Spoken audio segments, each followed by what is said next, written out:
Story appears ordinary till you see the core side of it. And what you're looking for is a story behind the news. We bring it to you from Lagos, the commercial capital of Nigeria. Giving you all sides and political stories round the clock. Every detail from the start line to the final whistle. CoreTV News, expanding your view.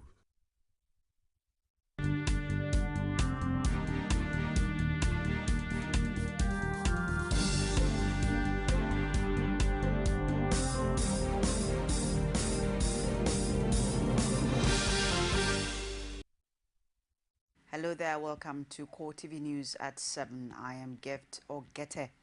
FCT administration has sealed up 70 property in some of the highbrow areas of the capital city between July 1st and September 12th this year. FCT Minister Bala Mohammed disclosed this after meeting with senior officials of the Abuja Metropolitan Management Council in his office. The minister revealed that the 70 properties sealed up are situated in Maitama, Wuse and Gwarimpa 2 districts. He also insisted that sealing defaulting property would be a cautious or continuous exercise as long as property owners in the FCT contravene the Abuja Master Plan. Nigeria's ruling party, the People's Democratic Party, has formally adopted President Goodluck Jonathan as the party's sole candidate for the 2015 presidential election. The decision was taken at the party's National Executive Committee meeting in Abuja. Members of the PDP's NEC decided to endorse President Jonathan for a second term after all other party organs had resolved to support him at separate meetings on Wednesday. The NEC meeting was attended by the President, Vice President Namadi Sambo and Senate President David Mark. Speaker of the House of Representatives, Aminu Tambuwal, however, failed to show up. The Board of Trustees of the People's Democratic Party also last night unanimously endorsed President Goodluck Jonathan as the party's sole candidate for the 2015 presidential election. The BOT members rose from a meeting at the banquet hall of the presidential villa in Abuja just before midnight with a resolve to back the president. Former Information Minister Professor Jerry Garner briefed the media alongside Deputy Senate President Ike Ekweremadu and PDP BOT Secretary Wail Jibril.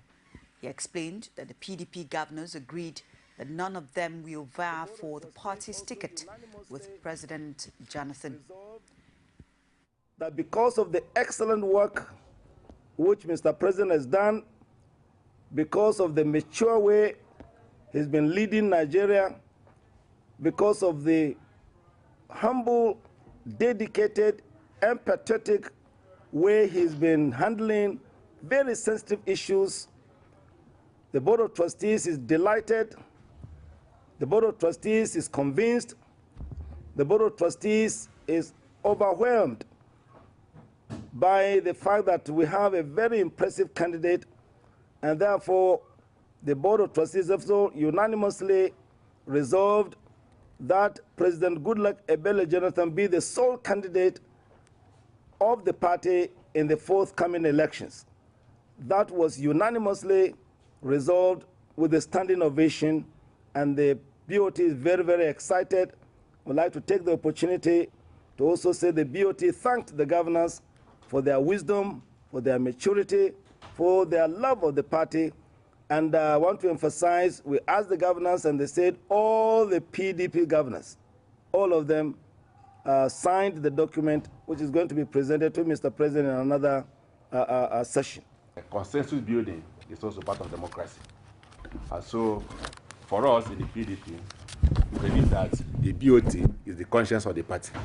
So if the BOT have agreed to endorse Mr. President as candidate of the party, what we're simply saying is that we are persuading every member of the party to accept that position. So we're not going to force any person, but we're making a strong statement. We are persuading our people strongly to accept this position for the reasons earlier mentioned. And so it's also important for us to know that we need to reward hard work. We need to reward their commitment. We need to reward their achievement. We need to reward performance. The Senate has summoned Nigeria's defense authorities over the $9.3 million cash seized in South Africa. They expected to provide more insight into government's explanation that the money was meant for a legitimate arms deal. Chairman Senate Committee on Army and Defense, George Sekibo, disclosed to journalists in Abuja that the Chief of Defense Staff, Alex Bade, and the Chief of Army Staff, Kenneth Mimina, are expected to attend the meeting. Also invited for the closed-door session with senators as the National Security Advisor, Sambo Dasuki. The meeting is slated for Tuesday next week. Reactions have started to trail the recent seizure and arrest of a private jet and 2 Nigerians and an Israeli in possession of $9.3 million on board the aircraft, against the backdrop of claim by the federal government that the seized plane was on a legal mission to source for arms. A senior advocate of Nigeria, Femi Falana, has called for clarification on the issue. Falana, who also decries the link of the aircraft to the president of the Christian Association of Nigeria, Ayo Orisejafo, described the entire development as unfortunate and a shame on Nigeria. Something just happened 2 days ago in South Africa. $9.3 million was smuggled from Nigeria to South Africa. Again, the plane that was used for that illegal operation is said to be owned by the president of the Christian Association of Nigeria, Reverend Ayo Orisejafo. Efforts have been made, this is very important for all of us. Efforts have been made to play on our collective intelligence by saying that that plane has been leased to another company by Reverend Orisejafo. We have never been told that the pastor had the right under the law to turn his plane to a kabu-kabu and rent it out. Forbid that as his plane. Up till now, we have not been told who rented the plane.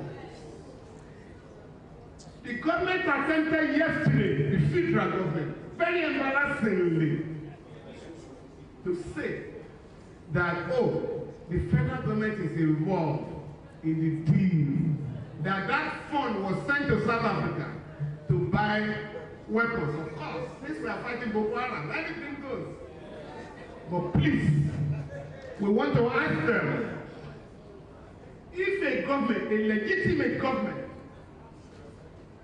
is going to buy ammunition in any part of the world, why in Nigeria? Why must you hire 2 private people whose identity we don't know yet, and an Israeli to do that for you, when you have the Ministry of Defense and 2 ministers in that ministry? Who gave out that contract? But that is not where I'm going. Under the Nigerian Money Laundering Act of 2011, any amount being taken out of Nigeria must be declared at the airport. The sum of $9.3 million was not declared by anybody.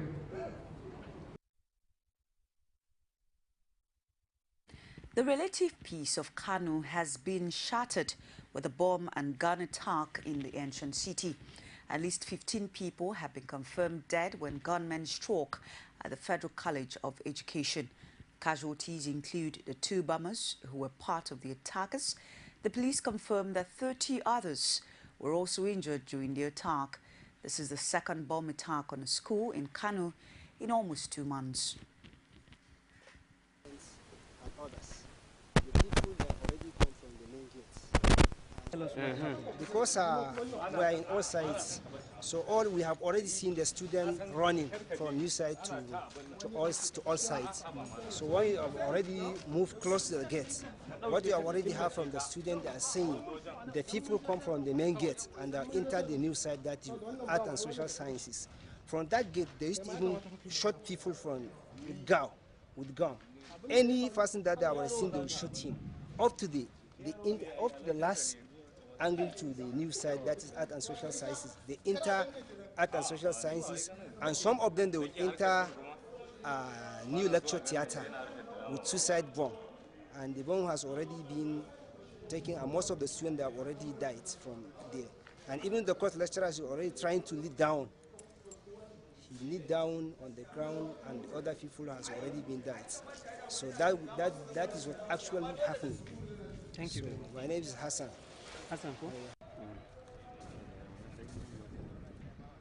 I think they had an encounter with some of our policemen on the checkpoint outside this place, and they moved into this place.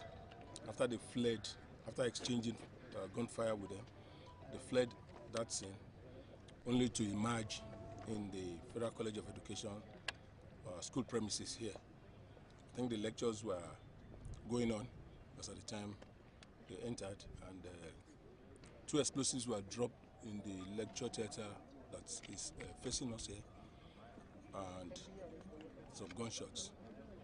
I think there is another one that was carrying AK-47 rifle and some explosives. One of the security agencies shot at him, and the explosion went off, killing him alone by the fence there. So far, what we have is that 15 people are dead. 2 are among the suicide bombers. Then about 34 are currently injured and receiving treatment in the hospital. So far, we've been able to recover some of their rifles, AK-47 rifles, and some of the magazines. So that is the situation presently, because as soon as the information got out, you can see the military, the police, the civil defense, the state security services, immigration, and everybody had to move to the scene. We've been able to ensure that the premises is safe, and we are going to keep our men on ground here to ensure that the place is conducive and safe for now. That is the position. Traditional rulers from northern Nigeria have expressed worry at the dimension the insurgency is taking. The monarchs are particularly concerned by reports that the insurgents have installed new emirs in some of the towns they overrun. The Northern Traditional Council expressed dismay over the development and called on the federal government and security agencies to act fast. Sultan of Sokoto, Abubakar Saad III, told journalists after a meeting in Kaduna that traditional rulers cannot keep mute over the security situation because their people are being killed daily. As traditional leaders, we are very concerned and very worried about the happenings in the northern states, most especially the insecurity very prevalent in the northeast in particular, and other states in general, and also the economic development or lack of economic development in our various states of the north. We therefore convene this conference of the chairman so as to sit very closely, discuss all issues affecting insecurity and economic development of our region, and then take our case to Mr. President, who is saddled with leading this country by Almighty God.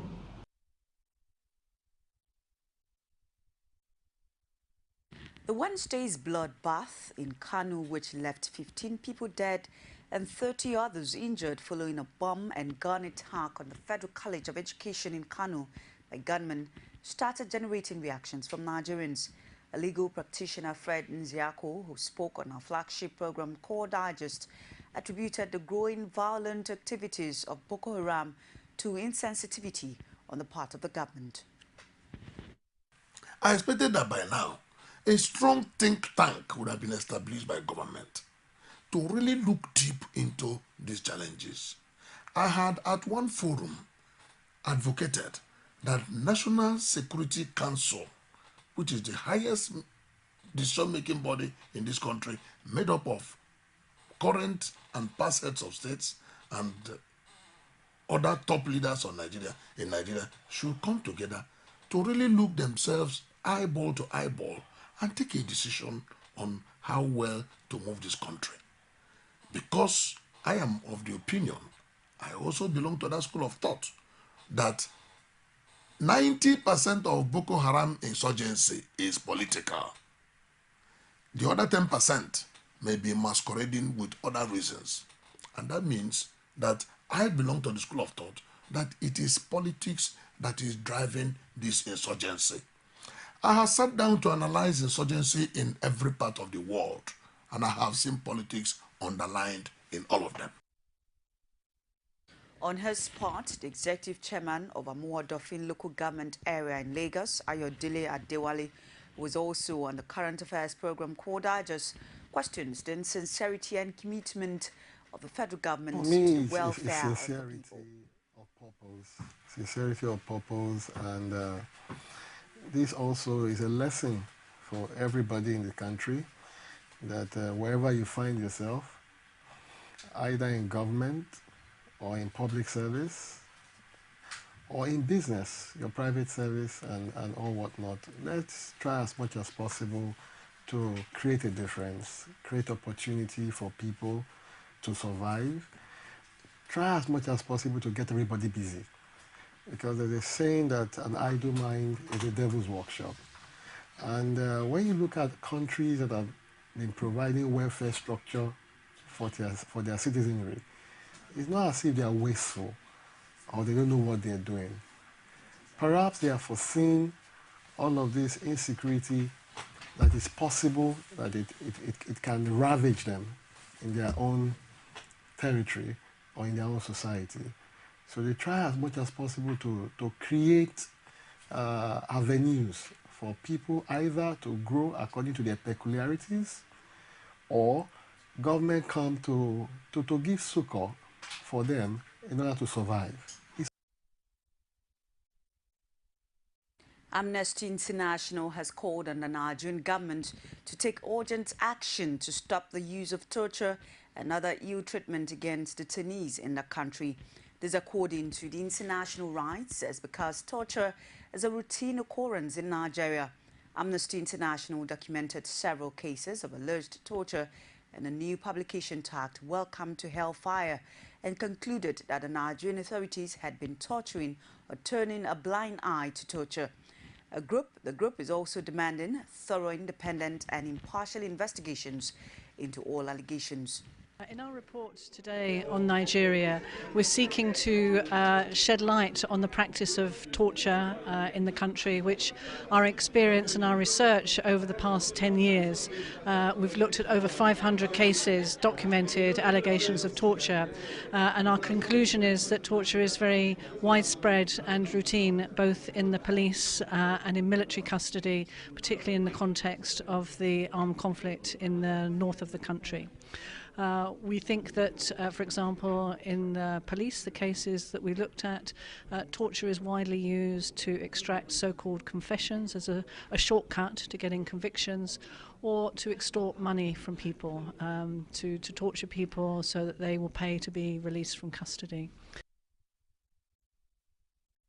Meanwhile, the police authorities have dismissed Amnesty International's report on torture as blatant falsehood. They say torture or ill treatment is not an official policy of the Nigerian police. Police spokesman Emmanuel Ojukwu also argued in the official response to Amnesty's torture claim that the rights group was wrong to liken Nigeria to hellfire. He noted that contrary to allegations of systemic torture, the force has since improved its operational efficiency and effectiveness. Ojukwu maintained that even though Amnesty visited some police formations and family members of suspects, it did not consider it necessary to interface with the police authorities. And because the report covered a 7-year period of 2007 to 2014, Ojukwu noted that some of the issues raised have since been settled and dispensed with. You're watching CoreTV News at 7. We'll take this very short break. Stay with us. There is an Ebola virus epidemic in some West African countries. The Nigerian government wants you to be aware and watch out against the spread of Ebola in your community.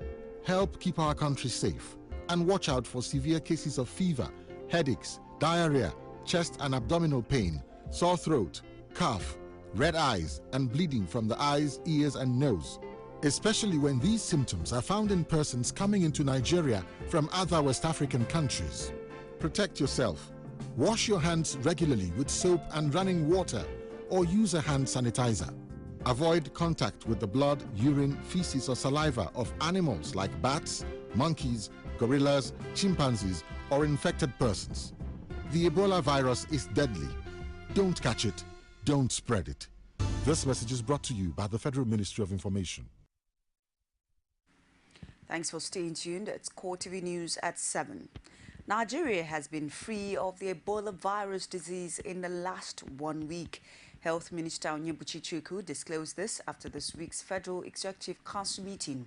He also gave an update on some of the suspected cases, as well as the number of people under observation. Nigeria has for 1 week now had no single case of Ebola virus disease. So presently, as we speak, there is nobody suffering from Ebola virus disease in Nigeria, and it has been so for the last 1 week. Within the week, however, there was a suspected case, a student from Obafemi Awolowo University, Ile-Ife, but we've concluded all investigations. She was Ebola negative. She's never had any Ebola virus disease.